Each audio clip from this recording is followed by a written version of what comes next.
사람들 모두가 인생에서 수많은 선택을 하죠. 그리고 거기에 따르는 후회도 모두 본인의 몫이 되는 거고요. 어린 아이들에게 엄마가 좋아, 아빠가 좋아하는 것이 아마 그 시작이 아니었을까 생각하곤 합니다. 물론 제 경우는 그렇게 가볍진 않았어요. 왜냐하면 저나 제 주변 사람들의 선택은 늘 잘못된 방향을 향했고 후회를 넘어서 인생을 망치는 결과를 가지고 왔기 때문이죠.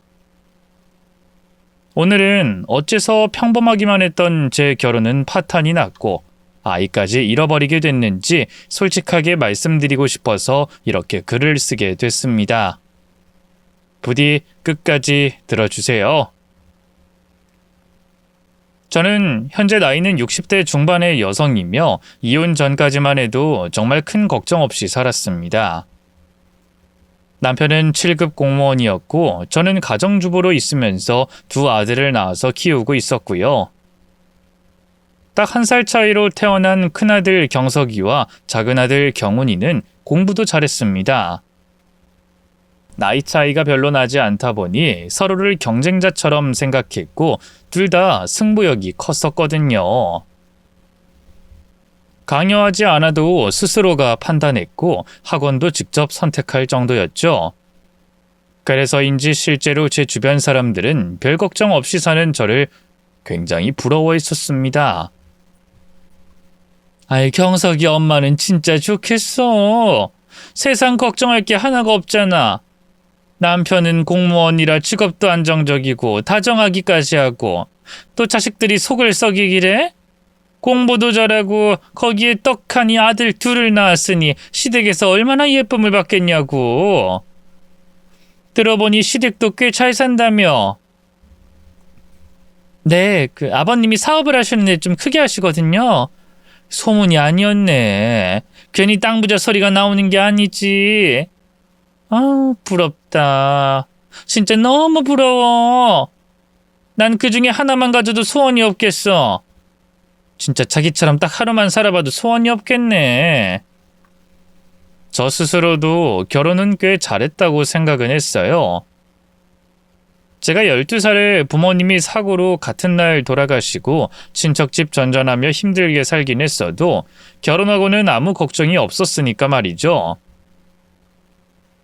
또 남편은 그 시대에 맞지 않다는 느낌을 받을 정도로 다정했고요. 여보, 내가 쓰레기라도 버려줄까? 쓰레기 없어? 됐어. 내가 알아서 하면 되는걸. 당신은 얼른 출근해야지. 에이, 나가는 길인데 뭐 그게 어렵다고. 이리 줘. 내가 버려줄 테니까. 손 더러워지는데 당신 손도 똑같아. 뭐 손이야 씻으면 그만이지. 얼른 줘. 아, 다른 것도 있으면 같이 주고. 그리고 오늘 퇴근하고 장이라도 대신 좀 봐줄까? 필요한 거 있으면 전화해. 혼자 힘들게 갈 생각하지도 말고. 차 있는 내가 가는 게 훨씬 좋아. 알지? 뭐 요즘이야 다들 반반 결혼이니 뭐니 해서 서로 도우며 결혼 생활을 한다지만 그때 당시만 해도 그렇게 하는 사람은 드물었습니다. 부엌에 보이지 않는 선이라도 있는 듯 출입하지 않으려는 남자, 아내를 TV 리모컨처럼 쓰는 남편, 손 하나 까딱하지 않고 물도 직접 떠먹지 않는 인간들이 대부분이었죠. 하지만 저희 남편은 달랐습니다. 말도 사근사근하고 쉬는 날에도 늘 저를 도와서 부지런히 집안일을 돕는 사람이었거든요. 하지만 그건 타고난 게 아니었습니다. 남편이 그렇게 된 이유는 모두 시부모님과 관계가 되어 있었거든요. 일단 남편은 시어머니와 사이가 굉장히 좋았습니다. 어린 시절부터 거의 두 사람이 세상의 전부였죠. 그래서 남편이 집안일을 돕는 게 익숙했던 겁니다. 물론 그건 결혼 후에도 그랬어요. 어느 날은 새벽에 남편이 옷을 입고 나가려고 해서 물었죠. 지금 시간이 몇 시인데 나가? 새벽 4시야 여보. 아, 실은 엄마가 지금 너무 힘들다고 해서 곁에 좀 있어주려고. 이 시간에? 나도 같이 갈까? 아니야, 당신은 애들 학교 보낼 준비해야 하잖아. 나만 살짝 나갔다 오면 돼. 드라이브 좀 시켜드리면 금방 기분 풀리실 거야. 걱정하지 마. 거기서 바로 출근할 거니까. 알았어. 너무 무리하지 말고. 졸음운전하면 큰일 나. 엄마 태우고 가면서 절대 그러진 않아. 얼른 더 자. 밤이고 낮이고 남편은 시어머니의 부름에는 언제든 달려나갔습니다. 어떨 때는 일하는 와중에도 뛰어나갔는데 공무원이니 잘릴 걱정도 없다며 대수롭지 않게 생각을 했죠. 아무리 공무원이라도 수직적인 업무 구조라서 분명 혼이 날 텐데 말입니다. 초반에 제가 아무것도 모르던 때에는 그런 남편이 이해가 되진 않았어요. 하지만 두 사람이 왜 그렇게 각별해졌는지 아이 낳고 얼마 후에 알게 됐을 때였습니다. 늦은 새벽에 갑작스러운 시어머니의 방문부터였죠. 어머니? 이 시간에... 아니 지금 왜 이렇게 다 젖으셨어요? 얼른 안으로 들어오세요. 이러다가 감기 들 것 같아요. 일단 옷부터 내어드릴게요. 당시 모유수유로 일어나 있긴 했지만 잠이 다 달아날 정도로 놀랐었습니다. 시어머니는 비에 쫄딱 젖은 상태로 그것도 맨발로 저희 집 현관 앞에 서 계셨으니까요. 심지어 오른쪽 눈에는 커다란 멍까지 있었죠. 소란스러움에 남편도 깨어났고 상황을 인지하곤 제게 물었습니다. 엄마 왔어? 우리 엄마 상태는 봤어? 지금 씻고 계셔. 감기 들까봐 내가 따뜻한 물 받아놨고. 잘했어.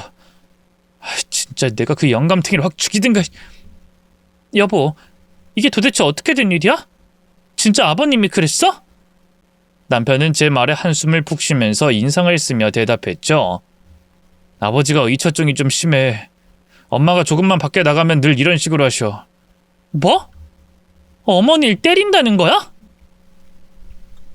예전엔 그냥 욕만 했는데 나이 드니까 노망까지 들었는지 손까지 올리는 것 같더라고. 이혼하라고 몇 번을 말해도 엄마는 괜찮다고만 하고. 내 속이 아니다. 일단 엄마 진정부터 시켜드려야겠어. 당신은 따뜻한 차라도 좀 준비해줘.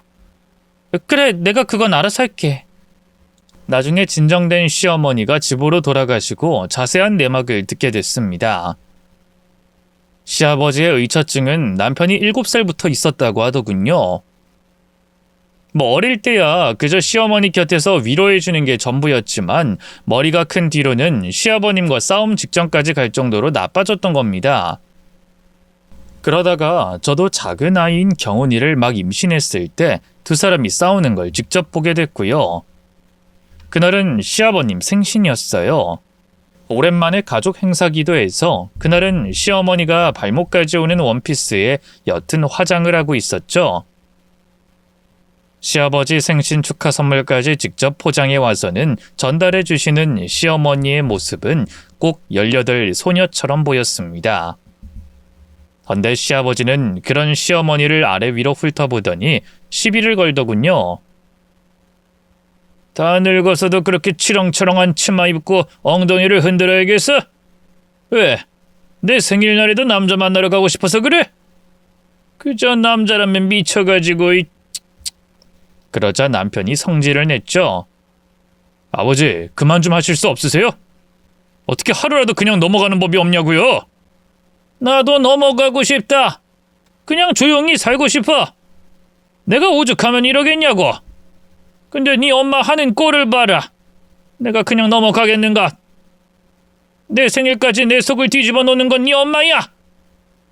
제발 그만 좀 하세요. 의심하는 것도 병이에요, 병. 내가? 뭐 내가 정신병이라도 있다는 거야? 그럼 없다고 하실 수 있어요? 화장한 게 뭐 어때서요? 더구나 저렇게 긴 원피스를 입었는데도 시비를 거시면 뭐 엄마는 어떻게 하고 다녀야 되는 건데요? 천박하게 안 입으면 되는 거지. 더럽고 불결하게 엉덩이나 흔들고 다니니까. 아버지! 지금 제 안사람도 임신 중이거든요? 말씀 좀 가려하시죠. 남편의 말에 시아버지는 어이가 없다는 듯 웃더군요. 너도 조심해라. 믿는 도끼에 발등이 찍히면 더 아픈 법이야. 여자들은 하나같이 믿을 족속이 못 되는 거야. 너희 엄마만 봐도 알 수 있지 않냐? 아니지. 넌 아무것도 몰라. 그저 엄마 편만 들을 줄 아는 못난 놈이지. 눈에 뭐가 씌었어. 나중에 땅을 치고 후회할 거다. 차라리 그럼 이혼을 하시던가요. 그럼 되잖아요. 이혼? 나도 하고 싶다. 근데 저 여자가 내 재산 노리고 이혼을 죽어도 안 하는 걸 어쩌라고? 아마 모르긴 몰라도 내 재산 욕심에 나 죽으라고 고사를 12번은 지냈을걸. 지금 만나고 있는 남자랑 살림이라도 차릴 생각만 하고 있을 거고. 이에 남편은 자리에서 벌떡 일어나 버렸습니다. 참으려고 해도 이제 더는 못 들어주겠네요. 저희 이만 일어나겠습니다. 엄마도 일어나! 이런 소리 들으면서 여기 앉아있을 이유 하나도 모르겠으니까. 제가 생각해도 시아버님의 의처증은 병적인 수준처럼 보였어요. 시어머니가 몸을 살짝 돌리고 있거나 휴대폰을 들여다보는 정도로도 의심이 시작됐죠. 심지어 증거도 뭣도 아무것도 없는 상황에서도 꿋꿋이 자신의 말에 확신을 가지고 있었던 겁니다. 여기에 더해서 폭력까지 쓰다 보니 남편은 늘 시어머니에게 이혼을 종용했죠. 하지만 시어머니는 거부하시더군요. 다 늙어서 뭐하러 그래. 너희 아빠도 나이 더 들면 괜찮아질 거야. 엄마, 제발 좀. 나 어릴 때도 엄만 똑같이 말했어. 근데 아버진 점점 심해지고 있잖아. 단순한 의심에서 물건 뒤지고 휴대폰도 확인하고 심지어 엄마 못 나가게 방에 가둔 적도 있다며. 차라리 이혼해. 이혼해서 재산 분할 제대로 받아. 그럼 엄마 혼자 평생 먹고 살아. 됐다고 했잖아. 이혼해서 혼자 사는 거 엄마는 무서워. 이러니 저러니 해도 너희 아빠다. 그리고 내 남편이고. 몇십 년 함께 살아온 정이라는 것도 있고. 저 사람은 마음이 아픈 거야. 그걸 치료를 해줘야 하는데 내가 그걸 못했으니 내 죄이기도 해. 보는 내가 답답하고 미칠 것 같아. 날 위해서도 못해줘? 널 위해서야. 내가 이혼하고 혼자 되면 네가 날 더 신경 쓰게 될 거고 엄마는 그거 싫다. 엄마는 우리 아들이 가정 잘 꾸리고 나보다 더 잘 살았으면 좋겠어. 그리고 내가 정 못 견딜 것 같으면 그때는 내가 말아마. 알았지? 엄마 믿지? 넌 그냥 나중에 엄마 편이나 들어. 그때 저도 시어머니를 참 많이 위로했었습니다. 남편과 저 모두가 시어머니의 편이라는 것, 늘 함께 있어 줄 거라는 말도 많이 했었죠. 실제로도 시어머니는 본받을 게 많은 분이셨어요. 살림도 정말 잘하셨고 말씀하시는 것에도 배려심이 흘러넘쳤죠. 비록 시부모님 사이로 인해 크고 작은 고충이 있긴 했지만 저는 시어머니의 복도 있다고 생각하게 될 정도로 말입니다. 하지만 그로부터 얼마 후 남편과 제 선택이 잘못됐다는 걸 깨닫게 됐죠. 그 모든 건 교통사고로부터 시작됐습니다. 운전자의 졸음운전으로 추측되는 사고로 인해 시어머니는 그 자리에서 숨을 거뒀고 운전을 했던 동승자 역시 2번에 걸친 수술을 받아야 했죠. 문제는 바로 그 운전자였습니다. 그분은 시아버님과는 40년 지기 친구였고 남편이 삼촌이라고 부를 정도로 친했던 분이었으니까요. 도대체 왜 그분과 함께 있다가 사고가 났는지 이유를 알아야겠다고 남편과 함께 찾아간 병원에는 이미 시아버님이 와서 따지고 계셨죠. 도대체 언제부터 그 여자랑 바람 피웠는지 말해. 당장 말 안 하면 내가 너 죽일 줄 알아. 아니라니까. 바람은 무슨 바람이야. 그냥 가는 길에 우연히 만났고 그래서 차를 태워준 거였어. 그게 뭐가 잘못이라고 그래. 내가 졸음운전했다는 건 너한테 100번 머리 숙이고 잘못했다고 할 수 있지만 바람이라니. 너 나랑 40년 지기 친구야. 날 못 믿어? 내가 그 말 믿을 거라고 생각해, 이 미친놈아. 재수씨 멀쩡히 살아있고 손주까지 있는 놈이 할 짓이 없어서 친구 마누라랑 그 짓거리를 해? 차라리 너도 죽지 그랬어. 너도! 미쳐도 단단히 미쳤구나. 너 의처증이라는 거 다 알아. 나도 모를 줄 알아? 너 정신과나 가서 치료나 받아. 너 슬픈 건 알겠지만 어떻게 날 의심할 수가 있어? 그러게 진즉에 널 의심했어야 했는데 이런 짐승 같은 놈도 친구라고 믿었던 내가 병신이다. 망할 놈, 여기서라도 죽어! 내 마누라 따라서 죽으라고! 시아버님은 아파서 누워있는 분의 멱살을 잡아 올렸고 이때 남편이 뛰어들어가 말렸습니다. 그럼에도 시아버님은 눈이 돌아서 끝까지 달려들었고요. 아버지 그만 좀 하세요. 여기 병원이에요, 병원. 삼촌이 아니라고 하잖아요. 실수로 졸음운전했다고 하는 거고요. 저도 힘들고 마음 아프지만 이러는 건 아니죠. 실수? 무슨 실수? 저 인간이랑 너희 엄마가 그 시간에 경기도 외곽에 있었는데 단순히 지나가다가 우연히 만났다는 걸 믿으라는 거야? 말이 되는 소리를! 그 말에 남편은 거의 발작을 하며 소리를 쳤죠. 아버지는 엄마가 그런 여자였으면 하는 거예요? 도대체 무슨 결론을 바라는 건데요? 머릿속에 생각은 다 해놓고 거기에 억지로 끼워서 맞추고 있잖아요. 이런 식으로 돌아가신 엄마를 헐뜯고 싶으신 건 아니시고요. 증거도 없이 도대체 언제까지 이러실 건데요? 언제까지? 너도 그러는 거 아니야. 내가 평생을 고통스러워하는데 온전히 지 엄마 편만 들고 이젠 하다하다 너희 엄마랑 바람난 저 새끼 편을 들어? 평생 너 먹이고 입힌 내 말은 안 믿고. 그래, 나도 너 같은 놈 필요 없다. 네가 말하는 그 증거 내가 꼭 찾아서 네 얼굴에 던져주마. 그날로 너랑 나 인연도 같이 끝낸 거야. 어디 두고 보자. 저 역시도 사건 정황을 들어보면 확실히 찜찜한 부분이 있긴 했습니다. 하지만 그간 보아온 것들 때문에 시어머니에 대한 절대적인 믿음이 있었죠. 하지만 시어머니 장례식에서 시아버지는 찾아낸 증거를 정말로 남편에게 던졌어요. 그건 오래된 휴대전화였고 이전에 가지고 다니던 시어머니의 휴대폰이 아니었죠. 무엇보다 충격적인 건 시아버지의 이야기였습니다. 내가 미쳤다고? 내가? 그래, 지금은 내가 미쳤을지도 모르지. 근데 난 단 한 번도 그냥 너희 엄마를 의심한 게 아니었어. 그리고 내가 말했지. 너랑 나 인연 끊자고. 남편은 휴대전화를 제대로 살피지 못하고 반박했습니다. 도대체 이게 뭔데요? 우리 엄마 폰 아니에요. 아니지.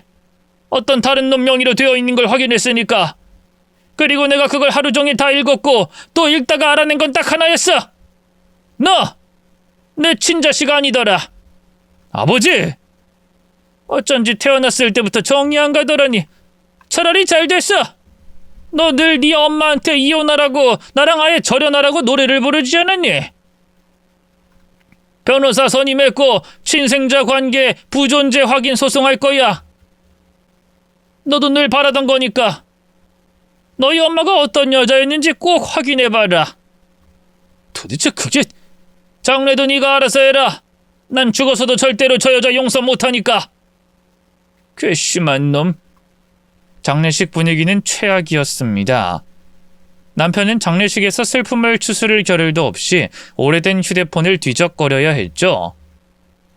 저 역시 남편에 이어서 그걸 봤는데 다소 충격적인 내용이 많았습니다. 제가 확인한 것만 해도 5명이 넘는 남자들과 찍은 사진들이 있었고 주고받은 문자는 끔찍했죠. 보고 싶다. 사랑한다는 말은 기본이고 시아버님이 멍청하게 속았다. 아들 내외도 자기 편이라는 말도 있었어요. 그리고 늘 시아버님이 주장하던 말도 진실이라는 걸 알게 됐죠. 내 남편 빨리 뒤져서 자기랑 같이 살고 싶다 라는 말이 버젓이 있었거든요. 그럼에도 남편은 그 휴대폰 자체를 믿지 않으려고 했습니다. 때문에 그 삼촌을 다시 찾아가 따졌죠. 처음에는 시아버님에게 말했던 것처럼 발뺌을 했지만 휴대폰을 보고는 결국 실토했습니다. 내가 다 늙어서 이게 무슨 짓인지. 그래, 내가 실수 좀 했다. 됐니? 근데 나도 억울해. 난 만난 지 얼마 되지도 않았다고. 그 사고만 아니었으면 나도 이렇게 망하진 않았을 거야. 지금 너희 엄마 때문에 내 아내랑 자식들이 얼마나 날 의심하는 줄 알아? 이 빌어먹을... 그 말에 남편은 그분의 멱살을 잡고 흔들었죠. 삼촌이 어떻게 그럴 수가 있어요? 왜? 도대체 왜? 나이가 들어도 나도 남자야. 나 좋다고 하는 여자를 거부할 남자가 세상에 몇이나 되겠어? 그리고 너희 엄마 네가 생각하는 것처럼 지고지순하고 착한 사람 아니야. 닥쳐! 네가 뭘 알아? 애초에 나한테 마누라한테 안 들키고 바람 피우는 거 가르친 게 너희 엄마다. 증거는 어떻게 숨기는지 휴대폰을 다른 사람 명의로 개통시키는 것까지 도와줬고 그 휴대폰을 어디에 숨기면 되는지도 알려줬어. 일부러 구형 휴대폰을 개통해서 오래된 폰들 사이에 넣어두라고 알려준 장본인이 바로 네 엄마야. 뭐요? 우리 엄마가? 그래. 오히려 눈에 잘 보여야지 의심을 덜 수 있다고 하더라. 아예 대놓고 서랍에 넣어두라고 했어. 어디 감추고 이불 안에 넣어놓고 트렁크에 숨기지 말라고. 아니 난 억울해. 난 진짜로 그 사람이랑 뭘 더 하려고 한 것도 아니었고 그냥 여행 한번 가려고 한 거였다고. 솔직히 그때 시어머니가 좀 소름 끼치긴 했습니다. 그분에게 혹시나 의심을 받았을 때 대처하는 법, 사람들에게 신뢰를 얻는 법, 이혼을 당할 때 유리하게 하기 위해 가족들을 포섭하라는 교육까지 받았다고 하더군요. 그리고 그건 모두 저와 남편에게 했던 것들이었죠. 새벽에 힘들다고 전화를 하고 늦은 밤에 맨발로 뛰어들어와서 눈물을 찍어낸 것 모두 말입니다. 그런 이야기에 며느리인 저조차도 무서울 정도였으니 남편이 받은 충격은 더욱 심했을 거예요. 평생을 가엾고 불쌍한 어머니를 위해 싸웠던 모든 시간들이 끔찍하게 다가왔겠죠. 거기에 더해 시아버님은 진짜로 유전자 검사를 진행했습니다. 그리고 남편이 친자가 아니라는 것까지 확인하셨고 결국 호적까지 정리하고 말았어요. 모든 게 거짓이었던 시어머니의 죽음과 동시에 너무 많은 진실이 터져나오면서 남편은 한동안 제정신이 아니었죠. 또한 그런 정신적인 충격은 저희 결혼 생활에도 고스란히 영향을 끼쳤습니다. 어느 순간부터 저를 향한 의심이 시작된 거였죠. 당신 낮에 어디 다녀왔어? 뭐 했는데? 딱히 별거 없었어. 왜? 뭐 집에서 반찬 만들고 애들 간식 먹이고 학원 보내고. 장 보러 다녀온 게 카드에 찍혔는데 나갔다 온 게 아니고. 어? 반찬 만들었다고 했잖아. 잠깐 마트에도 들렀지. 아까 나갔다고 말 안 했잖아. 왜 거짓말을 해? 거짓말이 아니라 그냥 생략한 거지. 당신도 잘 알잖아. 오늘 반찬 달라진 것만 봐도 다 아니까. 난 별거 아니라고 생각하고 그냥 말한 거지. 그게 거짓말이야. 괜히 날 속일 생각은 마. 당신이 쓰는 카드 뭐든 내가 다 알아볼 수 있으니까. 알았어? 앞으로 내가 물어보면 하나하나 빠뜨리지 말고 말해. 알았냐고? 그건 가벼운 시작에 불과했습니다. 어느 순간부터는 제 아이들에 대한 이야기도 했죠. 경훈이는 나를 꼭 닮았는데 큰아들인 경석인 날 안 닮았어. 희한하지? 날 닮았겠지. 우리 애들인데 당신만 닮아? 그런 억지가 어딨어. 아니, 당신이랑도 묘하게 안 닮았잖아. 여보. 왜? 뭐 유전자 검사라도 하고 싶어서 그래? 해, 하면 되잖아. 아니, 누가 그렇다고 했어? 왜 발끈하는 건데? 뭐 혹시 찔리는 거라도 있어? 찔리는 거? 지금 말 다 했어? 내가 뭐가 찔리는 게 있어? 내가 정말 감추고 있는 게 있으면 유전자 검사하라고 하니? 도대체 뭐가 문제인 건데? 난 솔직히 유전자 검사도 못 믿거든. 돈 받으면 무슨 짓을 해줄 줄 알고 내가 그걸 믿겠냐고. 내가 믿는 건 딱 하나야. 내 눈, 내 직감, 그것뿐이라고. 저는 어이가 없어서 따졌죠. 그렇게 직감이랑 눈이 좋은 사람이 어머님 일은 왜 몰랐어? 야! 지금 당신 말 다 했어? 그럼 내가 여기서 더 뭐라고 말을 해야 해? 당신 직감이 맞았다고? 내가 당신 속였다는 말을 해야 그만할 거야? 도대체 요즘에 왜 점점 더 심해지는 건데? 내가 당신 어머니야? 그때 남편은 제 뺨을 때렸죠. 본인 스스로도 놀란 것 같았지만 끝까지 제 탓만 했습니다. 입 함부로 놀리지 마. 이게 잘해지니까 기어올라 자꾸. 저도 인간인지라 화가 나는 건 참을 수 없었고 남편에게 상처되는 말을 했다는 거 저도 잘 알고 있었어요. 그래서 그때는 손을 올리긴 했어도 그냥 참고 넘겼죠. 시어머니에 대한 배신감 때문에 잠깐 저러는 거라고 생각했던 겁니다. 무엇보다 이전에 워낙 좋은 사람이었기에 조금만 견디면 다시 돌아올 거라고 믿었고요. 하지만 아이들이 훌쩍 자라 고등학생이 되었는데도 남편은 변하지 않았던 겁니다. 아니, 정확히는 더욱 심해졌죠. 앞으로 생활비는 카드로 쓰지 마. 내가 현금으로 줄 거야. 오늘은 2만 원만 줄게. 뭐? 이걸로 뭘 사라는 거야? 요즘 물가를 알고 하는 소리야? 돈 남은 걸로 무슨 짓을 하고 다닐 줄 알고. 쓸데없는 화장품 사고 옷 사는 것만 봐도 속이 뒤집히는 판국에. 애들 먹는 것만 딱 사. 돈 나도 안 봐줄 거야. 미쳤어? 진짜 나한테 왜 이래? 미쳐? 감히 하늘 같은 남편한테 미쳐? 이제 아주 막 나가는 걸 보니 만나는 남자가 재혼이라도 하겠다고 했나 봐. 누구? 혹시 경석이 친부? 미친놈. 진짜 당신 미쳤구나. 나 이제까지 그래도 당신 예전 모습 기억하니까 참고 견뎠어. 나만 참으면 된다고 그렇게 생각했고, 근데 이제 보니 당신은 구제불능이야. 이럴 거면 차라리 이혼해. 미쳐도 혼자 미쳐. 나까지 망가뜨리지 말고. 이혼? 그래. 그 남자랑 살고 싶으면 내 눈앞에서 꺼져.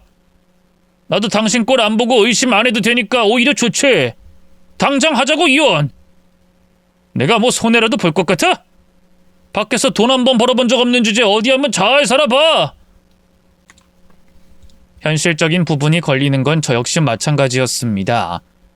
대외적으로도 저는 팔자 좋은 여자에 속했고 고생이라고는 어릴 때 한 게 전부였으니까요. 그래도 의처증에 사람 피를 말리는 남편과 사는 것보다는 훨씬 나을 거라고 생각했죠. 하지만 문제는 또 있었습니다. 바로 아이들이었어요. 앞서 설명을 했던 것처럼 두 아이들은 공부를 잘했습니다. 서로 경쟁하듯 잘하기도 했고 욕심도 있는 편이었죠. 무엇보다 마냥 어리다고 볼 수 없는 나이였기에 이혼 뒤에 누구와 살 것인지 스스로 정하게 했던 겁니다. 헌데 경석이, 경훈이 모두가 저를 선택하지 않으려고 했다는 거였죠.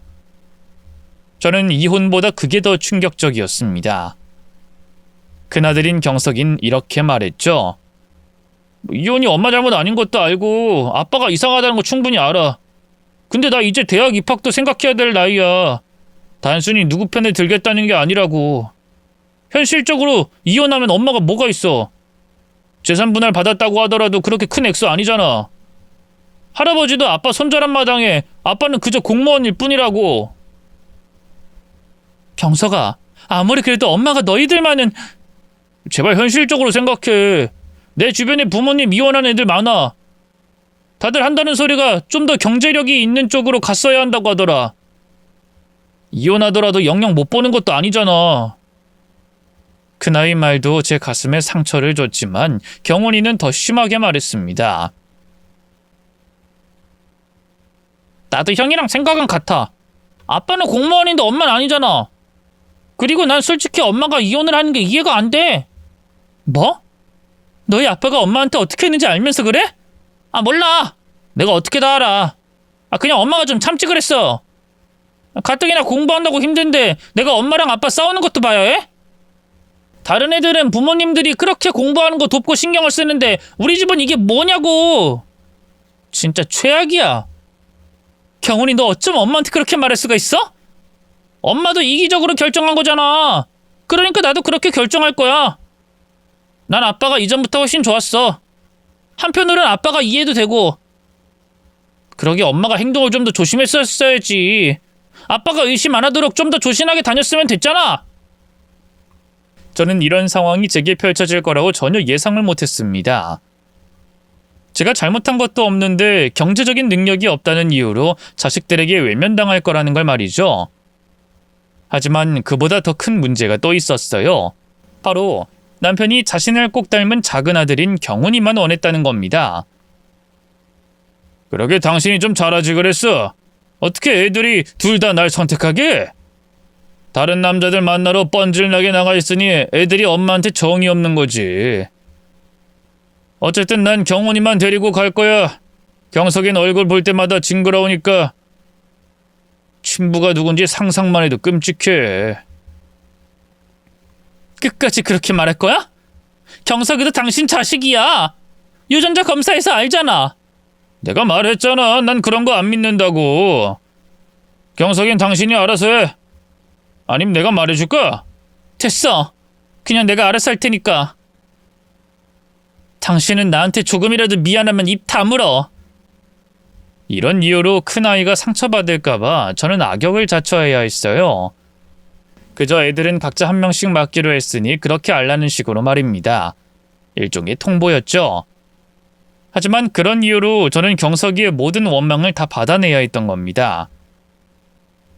이혼 뒤 작은 집으로 이사를 했을 때도 원하는 학원과 과외를 모두 다 시켜주지 못할 때도 경석이는 저를 비난했어요. 엄마가 날 선택해서 일이 이렇게 된 거야. 경원이는 지금쯤이면 나보다 더 좋은 환경에서 공부하고 있을 거라고. 내 인생 망치면 그건 다 엄마 탓이야. 경석아, 엄마도 최선을 다하고 있잖아. 그리고 이전처럼은 아니라고 해도 학원도 다니고 있고. 엄마도 노력을 하고 있으니까 앞으로는. 앞으로 뭐? 우리가 뭐가 있는데? 한부모 지원? 그거 말하는 거야? 나라에서 도움이나 받아서 불쌍한 애 취급받으면서? 그리고 무슨 노력? 파출부 나가서 벌어오는 그 돈으로 내가 뭘 할 수 있어? 지겹다 진짜.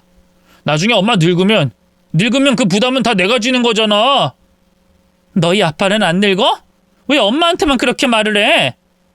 엄마가 모르는 모양인데 공무원이 왜 좋은데? 노후가 보장되어 있으니까 좋은 거야. 정년도 보장될 거고 연금도 따박따박 나온다고. 그러게 엄마도 좀 열심히 잘 살지 그랬어. 아빠처럼 7급은 아니라고 해도 9급이라도 따지. 그땐 쉬웠다며. 가정주부로 평생 보내지 말고. 이혼을 한 건 후회하지 않았습니다. 하지만 그간 안일하게 집안 살림만 했던 것은 많이 후회했죠. 아이들에게 좋은 엄마가 되어주겠다고 했지만 이혼한 저는 좋은 엄마가 아니라 무능한 부모일 뿐이었습니다.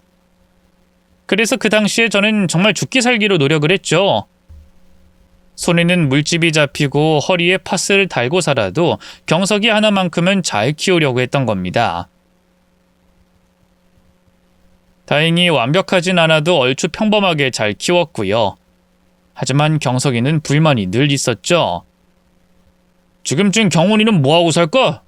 모르긴 몰라도 아빠가 지원 빵빵하게 해줘서 해외에 여행도 다니면서 그렇게 살고 있을 거야. 엄마한텐 연락 없어? 아무리 연락을 해도 받지를 않더라고. 봐! 잘 살고 있으니까 아예 우린 보지도 않는 거지. 바로 이사까지 가버려서 찾을 수도 없고. 난 이렇게 아등바등 취업 때문에 힘들어하고 있는데 그놈은 지금쯤이면 놀고 먹고 대학생활 즐기고 있을걸? 아빠가 퇴직했어도 살만할 테니까. 경석아, 엄마가 이것보다 더 못해줘서 미안해. 그래도 비교는 하지 말고. 비교 안 하게 생겼어? 그러게 왜 날 택했어? 나도 엄마가 나 때문에 고생하는 거 싫어. 그래서 현실적으로 생각해서 아빠 택한 거잖아. 근데 봐! 결국 엄마 고생만 하는 거. 나만 왜 매번 미안해하고 눈치를 봐야 해? 내가 말은 이렇게 해도 토익 학원 하나 다니는 것도 눈치가 보여. 자격증 딸 것도 산더미인데 돈 먼저 생각해야 하니 나도 미칠 것 같다고. 괜찮다고 했잖아. 엄마가 다 해결할 수 있어. 넌 걱정 말고. 안 괜찮잖아. 엄마 그러는 것도 솔직히 짜증나. 아무렇지 않은 척하는 것도 싫고. 앞으로 취업하더라도 결혼도 남아있고. 내 미래가 암담하다고. 사는 게 불안하다고. 하늘에서 돈벼락이라도 맞을 수 있다면 나 진짜로 악마한테 영혼이라도 팔고 싶은 심정이야. 말은 그렇게 해도 큰아이는 제게 미안해하고 있었습니다. 남들이 보면 불효자식이라고 손가락질할 수도 있지만 제 눈에는 그 아이의 초조함이 보였어요. 거기에는 노후가 준비되지 않은 저에 대한 걱정도 있었고 늘 조바심을 가지고 살아야 하는 본인의 신세 한탄도 있었죠. 남들은 대학생활 즐기면서 여유롭게 취업 준비를 했지만 경석이는 그렇게 하지 못했거든요. 실제로 대학 생활 내내 조금이라도 제 부담을 줄이려고 노력했고 아르바이트까지 병행하다 보니 말이 거칠게 나온 것뿐이었던 겁니다. 물론 경훈이에 대한 질투도 있었던 것은 사실이었기에 본의 아니게 제게 상처를 주기도 했고요. 그래도 나름 잘 살아왔습니다. 아등바등 살긴 했어도 경석이 결혼도 시켰고 제 노후 대비를 위해서 돈도 벌었죠. 신혼집을 구매해 주거나 큰 돈을 척척 내어주진 못하긴 했지만 결혼 자금도 어느 정도 보탰습니다. 하지만 여긴 문제가 있었죠. 딱 그 정도가 최선이었다는 거였어요. 아이 공부시켜서 대학 보내고 취업 준비 돕고 결혼 자금을 지원해 주는 게 제가 할 수 있는 한계였던 겁니다. 바꿔 말하면 그 이상의 문제에는 대처할 수 없다는 말이고요. 경석이가 결혼하고 1년이 지났을 무렵 경석이는 절 찾아와서 울면서 빌었습니다. 엄마, 나 이러다 이혼당할 것 같아. 나 좀 제발 도와주면 안 될까? 이혼이라니? 그게 갑자기 무슨 소리야? 너 무슨 일 있어? 내가 주식 거래를 했는데 선물 거래라고 그게 좀 잘못됐어. 뭐 선물? 선물 거래라는 게 그게 뭔데 뭐가 잘못됐다는 거야? 주식이랑 비슷한데 그게 폭이 좀 커. 설명해도 엄만 잘 모를 거야. 전세 자금을 대출받아서 샀는데 그걸 아내가 알아버렸어. 카드론도 좀 받고 빚이 좀 많아. 뭐? 빚? 카드론이라니? 너 정말 어쩌자고 그랬어? 나라고 그러고 싶었겠어? 다들 그렇게 잘 사는데 나만 이 꼴로 사는 것 같아서 그랬어. 다 같이 잘 살아보려고 한 거였단 말이야. 진짜야. 엄마도 내가 이제까지 얼마나 힘들게 살았는지 알잖아. 그니까 뭐라고 하지만 말고 날 좀 도와달라고. 알았어. 엄마가 일단 벌어둔 돈으로. 일단 줘. 주는데 더 필요해. 그니까 아빠한테 좀 부탁 좀 해봐. 뭐? 아무리 그래도 아빠는. 나 아빠 자식 아니야? 어려우면 이혼해도 도와야 될 거 아니야. 경훈이 그놈한테만 잘했을 거 아니냐고. 내가 이런 사정이 있다고 하면 아빠도 쉽게 외면을 못할 거고. 엄마, 사람 하나 살린다고 생각하고 제발 도와줘.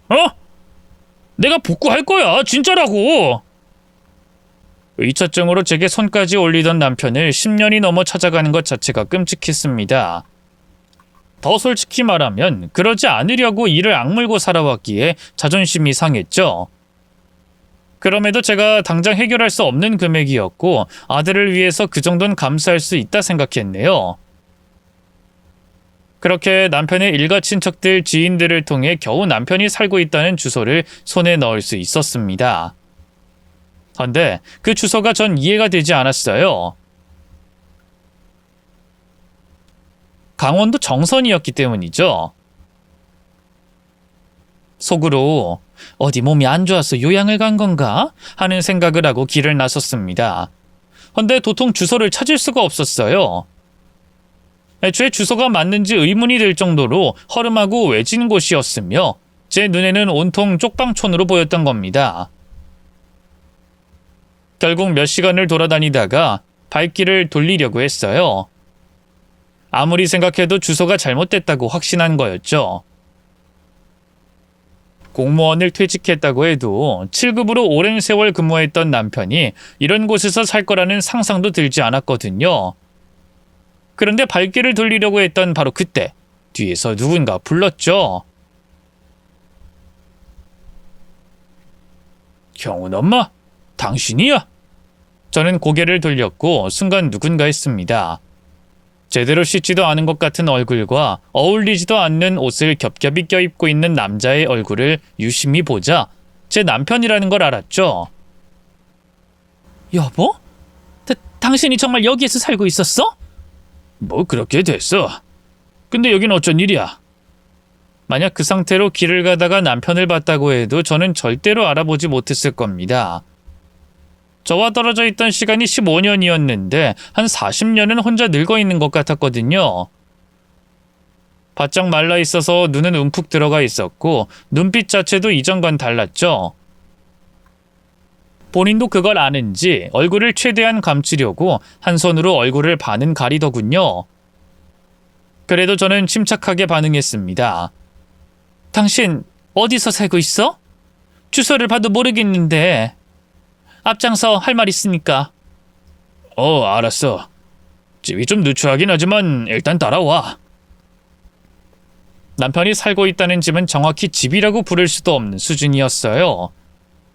사람 한 명 눕기도 힘들어 보이는 작은 집이었고 있는 거라고는 라면 박스 위에 쌓여있는 옷가지, 작은 냉장고 위에 컵라면 쓰레기, 최근에는 본 적도 없는 볼록한 스크린에 TV만 덩그러니 있는 상태였죠. 남편은 얼룩덜룩한 이불을 치우고는 제게 앉으라고 하더군요. 여보, 지금 여기서 당신이 살고 있던 거야? 도대체 언제부터? 모르겠네. 13년? 아니 14년은 됐을 거야. 뭐? 그럼 나랑 이혼하고 여기서 살았다는 거야?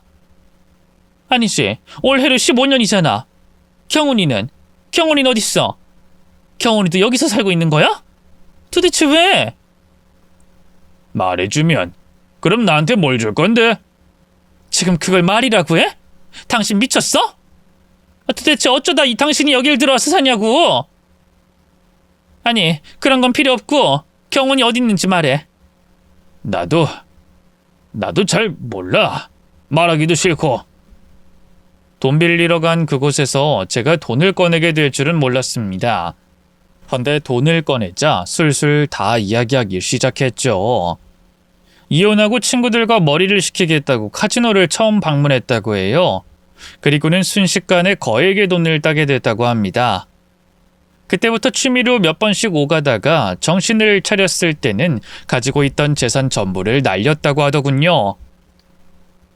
그걸 복구하겠다고 강원도까지 이사를 왔고 아들이 집을 나가고 난 뒤에 홀로 이곳으로 들어왔다고 했죠. 미쳤어? 그럼 지금까지 도박을 했다는 거야? 공무원은? 진작에 그만뒀지. 한 방이면 돈을 벌 수 있는데 내가 왜 그 고생을 하나 그런 생각이 들었고 그땐 그게 유일한 현실 도피를 할 수 있는 길이었으니까. 그거 중독이야. 이게 이 사람 사는 거야? 나도 알아. 나도 그만둘 거야. 지금 당장이라도 복구만 하면. 당신 연금 있잖아. 왜 여기서 이러는 건데? 이미 연금으로 대출 받아서 썼지. 목구멍까지 욕지기가 올라왔지만 중요한 건 그게 아니었기에 꾹 누르고 다시 물었습니다. 됐고, 당신은 필요 없어. 지금 내 아들 어디 갔어? 경훈이 실종 신고했어? 안 했어. 고등학생인데 어디 가서 죽진 않았겠지. 근데 돈은 더 없어. 미친놈. 차라리 나가 죽어. 당장 큰아들이 부탁한 일이 있었지만 그것보다 경훈이를 찾는 게 우선이었습니다. 일단 경찰에 실종 신고를 했고 저 혼자라도 아들을 찾아 나섰죠. 고등학교 때 찍은 사진을 찾아서 그걸로 전단지도 만들었어요. 어디서부터 어떻게 찾아야 할지 너무 막막했지만 아이들이 어린 시절에 가족여행을 갔던 지역부터 친척들이 사는 곳까지 차례로 둘러보기 시작했습니다. 나름 이것도 머리를 쓴 거였죠. 15년 동안 저를 찾지 않았던 건 이유가 있을 테고 그렇다면 경훈이가 어린 시절부터 살았고 현재 제가 살고 있는 지역에서 살 거라는 생각도 들지 않았거든요. 그렇게 몇 달을 헤맸습니다. 경석이에게 알릴까 하다가 안 그래도 심란한 아이니 조금 뒤로 미뤘고요. 대신 있는 돈 없는 돈 다 주고 조금만 기다려달라고 했죠. 그날은 유난히 추운 겨울이었습니다. 전단지를 잡고 있는 손에 감각이 느껴지지 않을 정도였고 귀가 떨어져 나갈 것 같았죠. 그런데도 바로 발길을 돌리기 싫어 한 아파트 단지로 들어섰습니다. 경비원 눈치를 살피면서 안으로 들어가 실종 전단을 붙이는데 누군가 소리쳤죠. 아줌마, 여기에 그런 거 붙이시면 안 돼요. 얼른 가지고 가세요. 사람들이 얼마나 이런 거 싫어하는 줄 아시고 하는 거예요? 아이고 죄송합니다. 다른 건 아니고.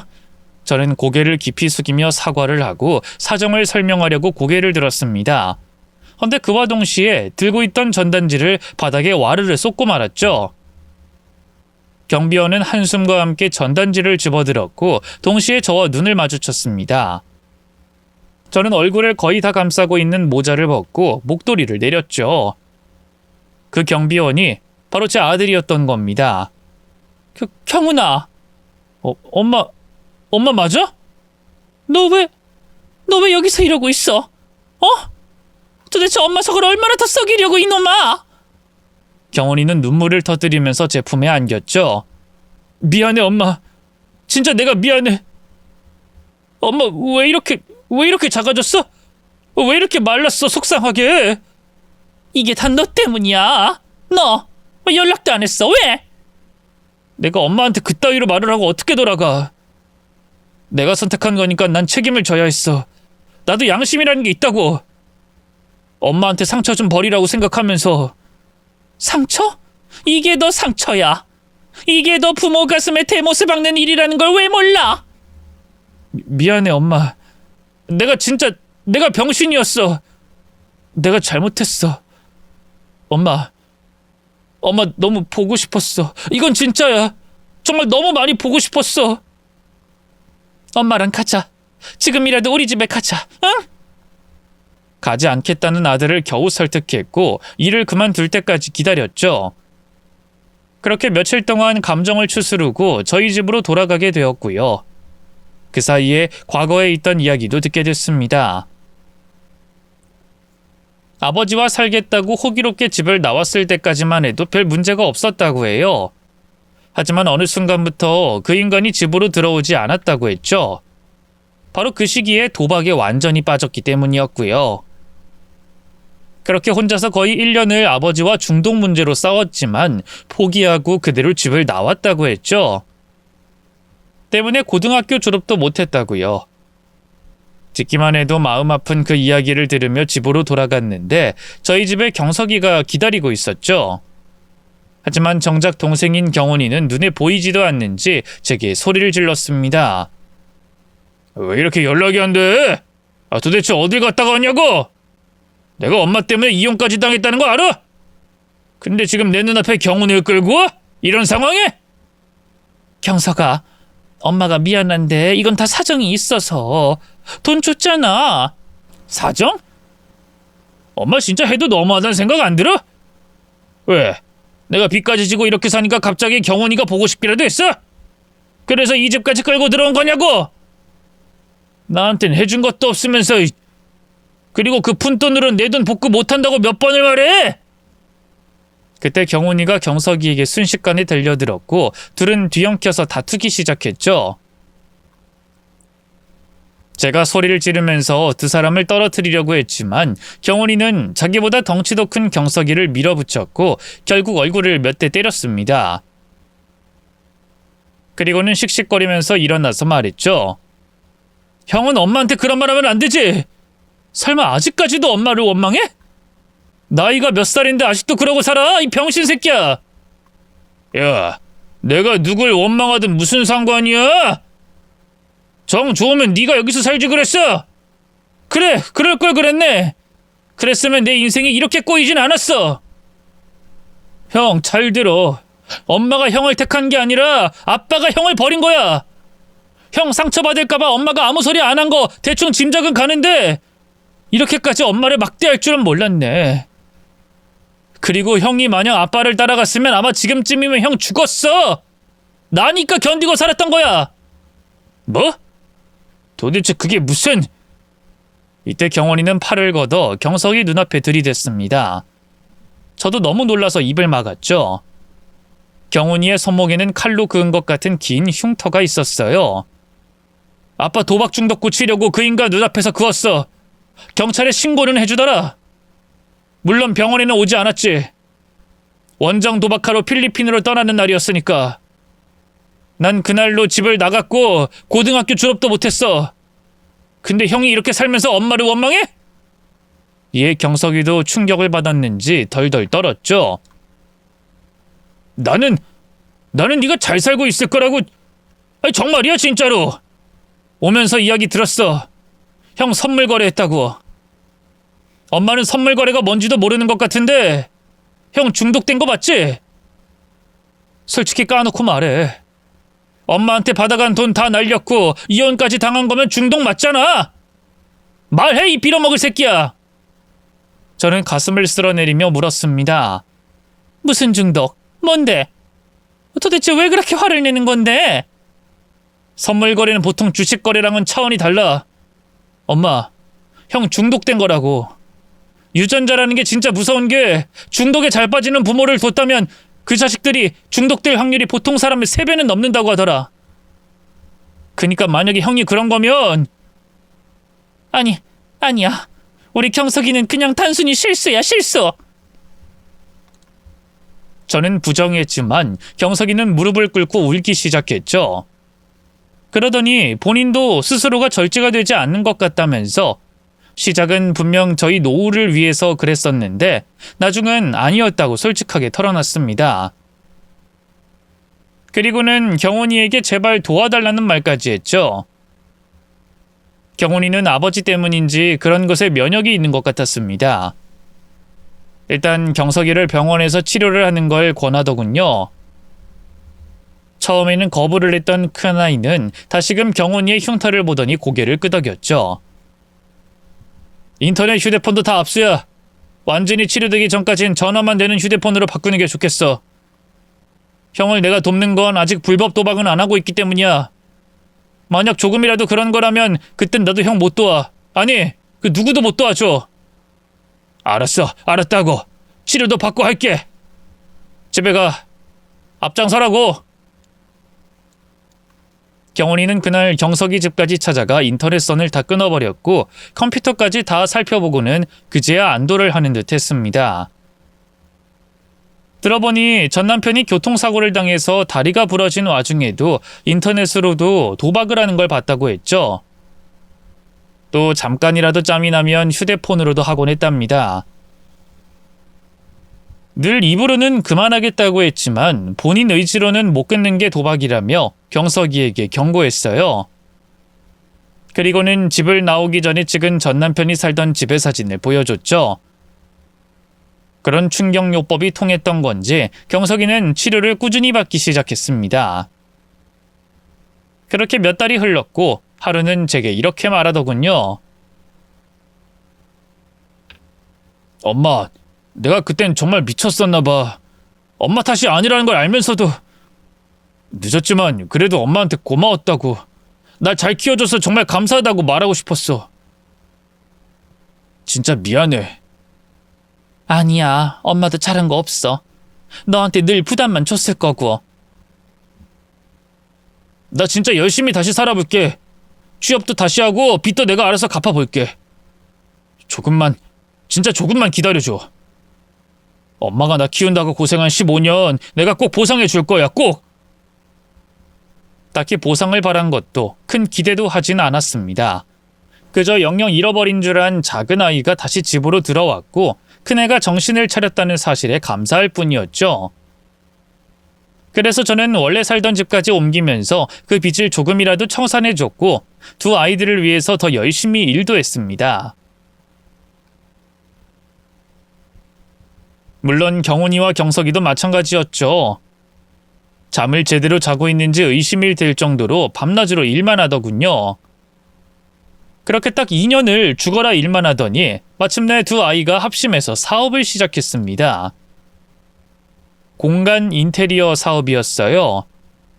뭐 거창하게 들리지만 옥상이나 베란다를 공사해서 카페처럼 만들거나 혹은 정원처럼 꾸며주는 그런 일이죠.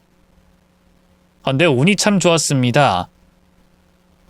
코로나로 다들 문 닫고 힘들어하는데 우리 사업은 오히려 더 잘 되고 있어. 우리 이대로 계속하면 진짜 대박 날 것 같아, 엄마. 인테리어가 대박이 난다고? 이 시기에? 이 사람들이 집에만 있다 보니까 집에 대한 관심이 정말 높아진 거야. 오늘만 해도 예약만 수십 건이고 이달은 대기로 꽉 차 있어. 저는 지금도 이해는 안 가지만 어쨌든 그 시기에 인테리어에 관심이 많아졌다고 하더군요. 특히나 베란다나 안 쓰는 공간을 꾸미려는 젊은 사람들이 많았다고 합니다. 물론 그것도 이제는 꽤 오래된 이야기죠. 그래도 그때 열심히 돈 벌어서 빚도 다 청산했고 또다시 돈을 모아 저희 세 식구가 살 아파트까지 매매로 들어가게 됐어요. 애들이 인테리어가 완성될 때까지 보여주진 않고 있지만 올해 안에 입주를 하게 될 것 같습니다. 하지만 그것보다 더 큰 기쁜 소식은 작은 애가 검정고시로 고등학교 졸업장을 딴 것, 그리고 내년에 대학에 들어간다는 겁니다. 새로운 출발을 하기에 늦은 나이는 없다고 생각하니 오히려 용기 내고 도전하려는 아들이 너무 자랑스럽더군요. 심지어 경석이도 동생 경훈이의 뒷바라지를 자처했죠. 아무래도 함께 고생을 해서 그런지 어릴 때보다 더 많이 서로를 위하는 게 엄마인 제 입장에서는 더없이 보기가 좋네요. 돌이켜보면 저도 순간의 선택으로 많은 후회를 했습니다. 아마 아이들도 전 남편도 마찬가지였겠죠? 제 이야기를 듣는 분들도 그럴 거고요. 어쩔 때는 그 선택이 너무 힘든 결과를 가져와서 앞으로 나아가길 망설이는 분들도 있을 겁니다. 또 누군가를 원망하고 증오하면서 버텨나갈 때도 있겠죠? 그래도 이거 하나만은 꼭 기억하셨으면 좋겠어요. 선택의 끝이 포기만 아니면 된다는 걸 말이죠.